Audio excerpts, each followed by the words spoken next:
do you have favorite music cues from a Tarantino flick, Chris? And then Jerry, we'll go to you. Well, I think it's perfect that you use this as a transition because, yeah, I think that Tarantino is probably one of a handful of filmmakers, along with Scorsese, who uses music, pop music, better than anyone.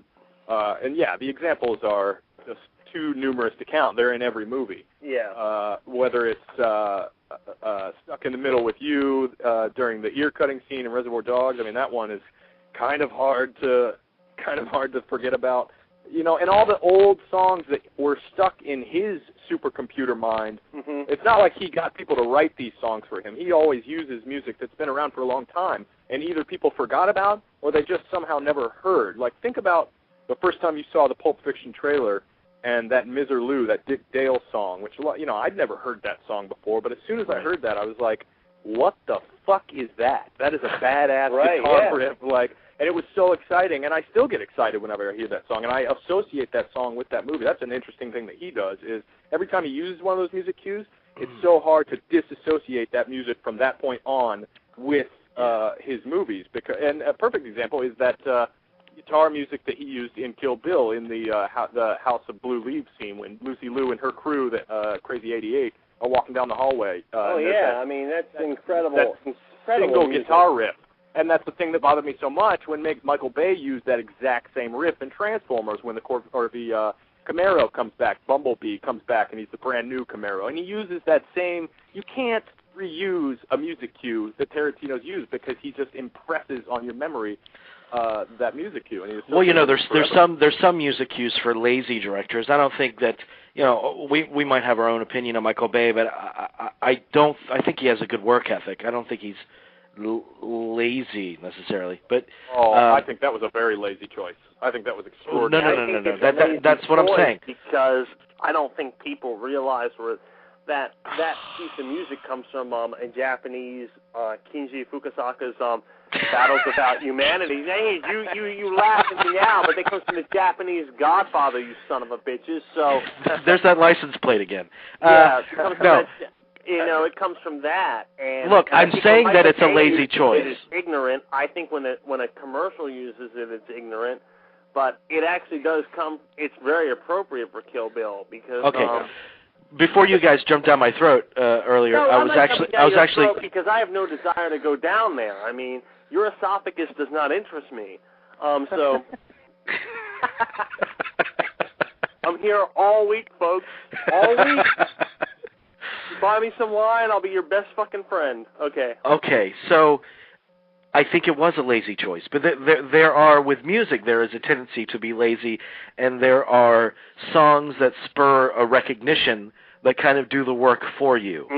Like the song At Last, the Etta James song, for a certain mood. For Bad to the Bone, the opening guitar riff in Bad to the Bone, and that kind of stuff. Right. Yeah, those are very lazy choices. And then also, sometimes an entire a movie can use a single artist, and I always find that interesting. It's very rarely done well. Yeah. But of course, you know, like The Graduate used Simon and Garfunkel, and then Magnolia used what's her name? Amy Mann. But they used Amy Mann. I thought with great success. Yeah, that's what I'm saying. Yeah, absolutely. When someone uses a single artist. Lazy, though. Lazy. I think the Remember the Titans soundtrack is the epitome of laziness in the last decade. Okay. I'm just going to say, I just threw that out there. I threw that out there because you guys used the term lazy, and I felt, my God, let's throw out the soundtrack that has every cliche on it. Well, did that use some of those that Jamie's talking about? Like, you know, if it's a romantic moment, you use that last, or if it's a badass walking out of a bar, you use Bad to the Bone, or, you know, something. No, but is that what you're talking about? Of Motown songs in a movie. Oh, okay. Yeah, no, and I you know, look, hey, that's a cheap shot. I realize it. I know that if we're really worth our salt, we'll get hopefully a lot of hate mail for that comment. But but that's one of the things. No, I think it's a valid point because it is interesting how one choice can be lazy because it has been used so many times. But then you get a good, like when I'm talking about with Tarantino, a lot of these songs, whether it's Miserlou or, you know, a band like the 5, 6, 7, 8 from Kill Bill, or some of the great obscure music that he used in Jackie Brown, like Across 110th Street. Oh, that was incredible. And then there's another one that he uses. There's some obscure track he uses. I don't know the name. It's one of my favorite tracks off the CD, but. Yeah, that's the thing, because when they make movies, it's not like they try lots of songs sometimes. A filmmaker might be filming a scene and saying, "Oh, I love this song." Like for instance, Terry Gilliam's "Fear and Loathing in Las Vegas." Now, the defining song of that book, the song that they touch on in that book over and over again, is "Sympathy for the Devil." But when Terry Gilliam went to make the movie, he tried it with that song, which is a great song, and he loved the song too. But it didn't work because the tempo of the movie, starting out of the gate, it's just too rip-roaring, and they're firing across the highway in this machine, and you don't want this slow, meandering Rolling Stone song. So they had to go with Big Brother and the Holding Company song, which has got a little bit more of a driving force to it. So, that's the thing. Like, that Scorsese and Tarantino, they've tried these other songs, and you got to go back and say, no, that's not good. I got to dig a little deeper and find something that works better. At the same time, I think a lot of the reason why the music in a Scorsese or a Tarantino film works so well is because it's written into the script. I mean, the script is kind of developed. Those scenes are developed around the notion of using that particular song. I mean, he uses a Bowie song in *Inglourious Bastards*, which is totally time inappropriate, but it could catch a mood. And they're generally very, very good at using music that isn't so dead on. Like we've been talking about, obvious. If you look at a movie like Casino, which this 3-hour and 15-minute epic, and it's scored with songs, with popular music, beautifully, as most Scorsese films are. There's one piece of music plays for about 2 seconds that I thought was beneath Scorsese because it was too dead on.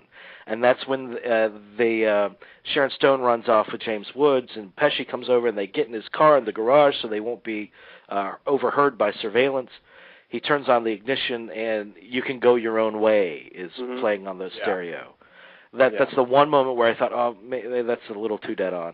But a little on the nose, yeah. But "Love Is Strange," all the other great stuff that he came up with Robbie Robertson was just incredible. He's been doing that obviously since Mean Streets. Yeah. He started it in Mean Streets, and he did it very well in Goodfellas too. That's probably my favorite Scorsese music cue is the Harry Nilsson song "Jump Into the Fire," when everything's sort of coming off the tracks or coming off the rails for Ray Liotta towards the end of the movie, and it's got that incredible drum solo. And that's everybody knows Harry Nilsson. We've all heard "Coconut" and "Without You" and things like that. But "Jump Into the Fire" is one of those 8-minute tracks on a record from the 70s that everybody sort of forgot about. And he brought it back and used it incredibly well because, and again, like the title of the song is "Jump Into the Fire," and that's kind of what Ray Liotta's doing. The title is on the nose, but it's not like the guy is screaming "Jump into the fire" while it's on screen. It's not. He's not shoving it down your throat and punching you in the face with it. He's just using it in the background with those drums to make you feel a little off easy. I feel like I'm on coke every time I watch that scene because it's so intense and so haywire.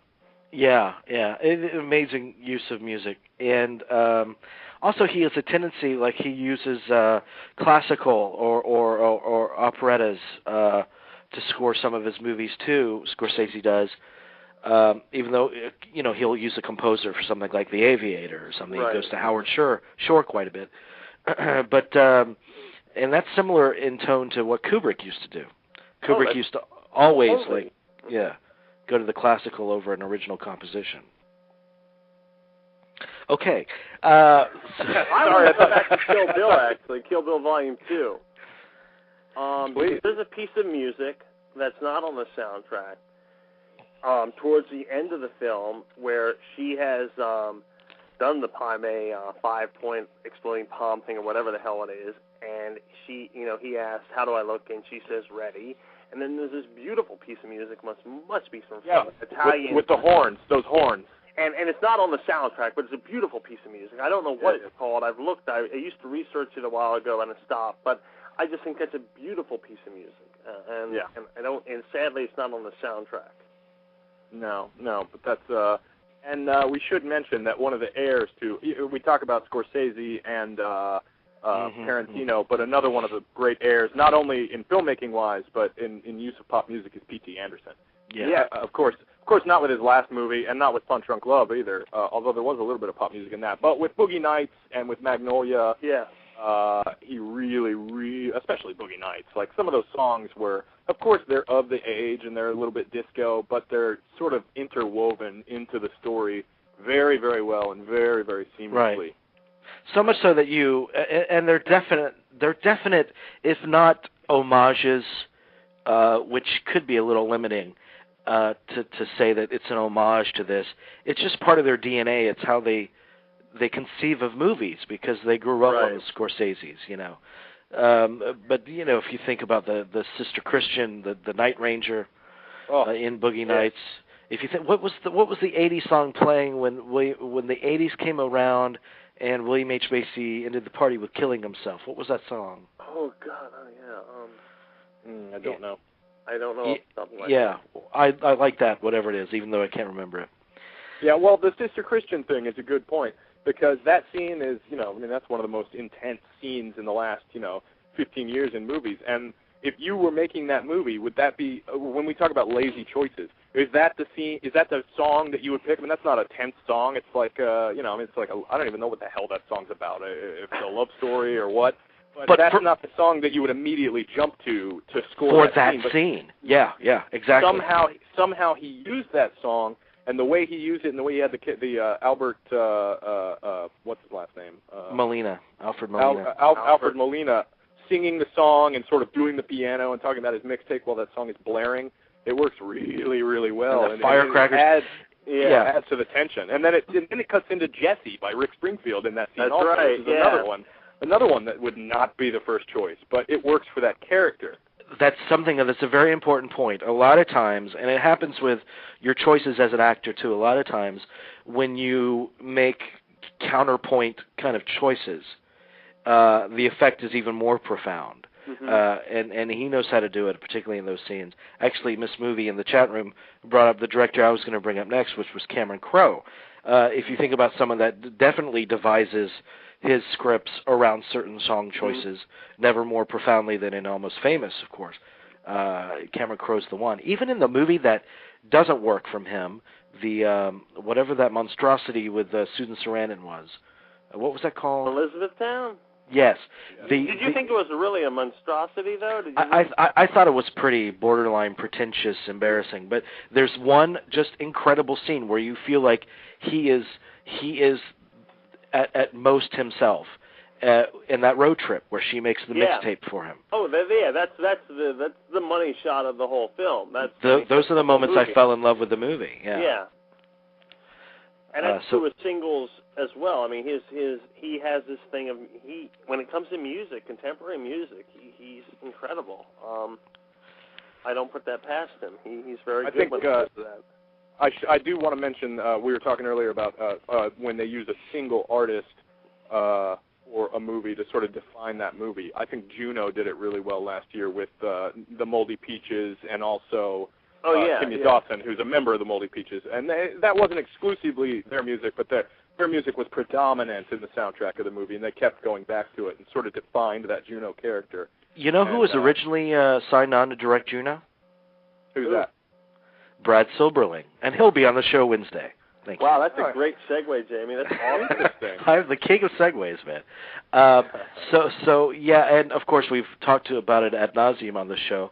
The Leonard Cohen and McCabe and Mrs. Miller. The chemistry of that film would be completely gone without the Cohen songs. Mm-hmm, that's true. Which of course were pre-existing pop songs. So I also think when I think about music, surprising musical choices, Don't Stop Believing in Monster, the Journey song. Mm-hmm. Yeah. When they're making out in the back of the bar. Right. Yeah, and also the other Journey song when they're roller skating. Yeah. Mm-hmm. That was a pretty good choice. The best Spike Lee song cue, A Change Is Gonna Come from Malcolm X. Which actually Spike Lee said himself, that's the best music cue I've ever done. I always found that song incredibly moving anyway, but never more so in a film than that moment in Malcolm X. Because he knows he's about to die. I mean, he knows it in that film. that is a great one, but I'm partial to some of the music in Summer of Sam also. Whether yeah, that's great music there. Or ABBA, the Dancing Queen of all freaking songs for that scene, and somehow it works. Yeah. Yeah. And the Who song, the big, wasn't it the Who song that they used? Won't Get Fooled Again. Yeah. The whole big montage, which in terms of musical montages, man, that's one for the books. Yeah. Well, he did it again in He Got Game actually too, with not necessarily in the movie, but he used the Buffalo Springfield song that the Public Enemy they sampled the Buffalo Springfield riff. And that song is forever linked with that movie in my mind also. Right. Well, He Got Game is a nice example of two kind of seemingly polar opposite musical styles. Exactly. With the Public Enemy music interspersed with the help me out. Who's the composer? Aaron Copland. Yeah, the All Americana on the basketball field. Gorgeous. He is such a passionate filmmaker. I see such passion in like every frame of his movie, and there's an energy and a catharsis in his movies that it does it for me. So any other directors? Wes Anderson was brought up in the chat room. Yeah, and that's a really interesting one for The Life Aquatic. All the David Bowie inspired songs. This is a beautiful soundtrack, and also there's just so many. I don't know, he uses a lot of Indian music on the Darjeeling Limited and the Who and the Kinks, and it's just it's a really all the British invasion music from Rushmore and Royal Tannenbaums is almost entirely British invasion artists, and he's just incredible. I mean, he's actually really picked up where Cameron Crowe leaves off almost as far as that goes. I think he's done an incredible job. Yeah. And actually, you talk about Indian music, and I think of Oliver Stone and his Natural Born Killer. Well, he obviously has a thing for Indian themes anyway. But, the chant in Natural Born Killers with the prison riot, which that artist completely disagreed with using it for that movie. Right. Because he's an artist of peace, and it's in a pretty chaotic, violent scene in that movie. Yeah, well, that was just one more cherry on top in terms of controversy for Natural Born Killers. I think that was the least of Stone's worries with that movie. But I do think, actually, Stone's an interesting one, too, because obviously he's made a lot of movies with some pop music choices, and some of them work really, really well, although I think some of his choices tend to, not that one, that's a good one, but some of them tend to be a little bit on the nose sometimes, too. Right. Okay, speaking of Cameron Crowe, as we were earlier, here is his choices for the top 10 music moments in film. Okay, you ready? Yes, let's do it. Number 10, Where Is My Mind from the Pixies and the Fight Club. You just mentioned one of my favorite bands of all time, one of my favorite music cues of all time. And I love that book, and I love that movie, but that ending is completely different from the ending in the book. Yes, and it is. With the use of that song, it worked incredibly well. Incredibly well. Oh, that's a great choice. There's a choice, I can't pronounce it, from Talk to Her, Kakurikuku Paloma from Talk to Her. That's a good choice. Anything that you would use from Almodovar is good. Yeah, which actually people love his movies, too, in Cannes this year. Edge of Reality from Elvis Presley. That's like musical, though. I mean, it's Everybody's Talking from Midnight Cowboy. These are more like things written for a movie. I don't know if... Right. Yeah. And, of course, Jump Into the Fire from Goodfellas is on there, too. And is it really? 6, oh, that's awesome. Yeah. Number 5 is Tubular Bells from The Exorcist. Of course. Going Home from Mark Knopfler from Local Hero. Okay. That's a good choice. Falling Slowly from Once. Definitely Once I think is going to be on a lot of people's lists. The Rolling Stones, Royal Tenenbaums selection, She Smiled Sweetly and Ruby Tuesday. Which they reversed. Great choice. Yeah, but that's an interesting scene because they made the conscious decision to put them backwards. I think She Smiles Sweetly and then Ruby Tuesday in the movie, which is actually reverse of the way that they appear on the album, which wouldn't make a difference except for they're sitting and listening to the album. So it's an interesting idea. Right. An interesting moment where they probably tried it, Ruby Tuesday and then She Smiles Sweetly, and it didn't work. So they had to reverse it for some reason. So that's an interesting choice. And Cat Stevens for Harold and Maude, which another artist-film association that works very well. Yes. Yes, it does. You can't not bring that up. There's actually another director who's very good at his use of music, and it all goes into his singular talent. I want to guess. I want to guess before you say it. Creating mood and atmosphere. Who am I guessing? May I guess? Yes. David Lynch. No, very close. I was about to say Lynch, but actually I'm talking about Michael Mann. Because if you... that would have been my second choice. Yeah, and sure, early in his career he was a little too consumed with Tangerine Dream, but but if you look at something like Heat, this is another example of he's got maybe 30% original score, but most of it is from other sources. Right. Very versatile group of sources too. He has like Moby that closes the film. He has, I think, another Moby that's a Moby tune that covers the bank robbery, the centerpiece of the film. I believe that is amazing music that just all captures that mood. And when you're trying to capture something like L.A. and he shot at 85 different locations, yeah, and all these different flavors that this music creates, but it's all trance-like. Yeah, the club scene in Collateral. Mm-hmm, yeah. Oh my God, it's great. It's so or the good. use of the Audio Slave song "Like a Stone" in Collateral, also when the wolf appears in the roadway. That's an excellent. I never even liked that song till I saw that movie, and I thought it was used so well that I liked the song from then on out. Yeah. Yeah. But also Lynch certainly. When you talk about atmosphere, I like his sound design in general because he knows that he's got incredible visuals outside of Inland Empire, and he can.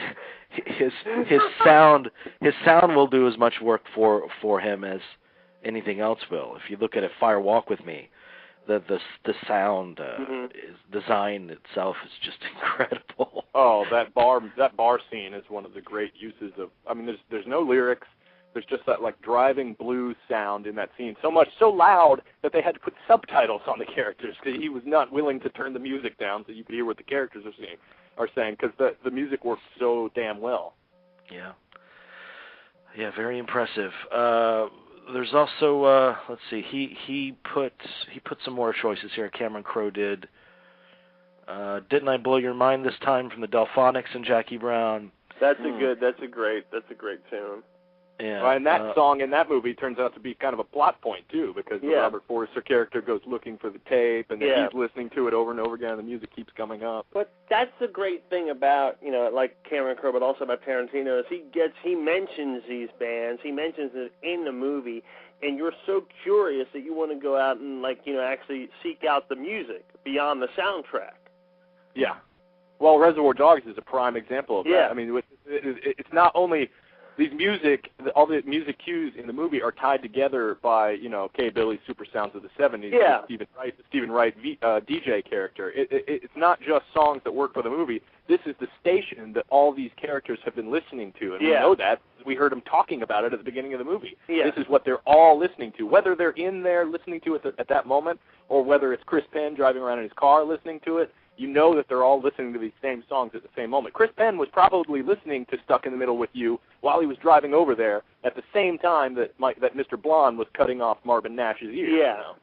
Yeah. There's an interconnectivity. We're talking about counterpoint, and I think this is a good place to close off this conversation. Probably the greatest example of a song working in counterpoint to the scene itself is Clockwork Orange, Singing in the Rain. I knew you were going to say that. Yeah. I knew it. I mean, is there a better example? No. Really? No. No, really, there is not. You can think of other examples, but I'd be hard-pressed to mention one that was better. I don't think there is. I couldn't think of a better way to end it. Yeah. And you're it's the happiest song ever written. It expresses such an unadulterated joy for life, and he's using it for a brutal rape scene. Yeah. And it is that much more chilling because he uses that song. Yes, it is.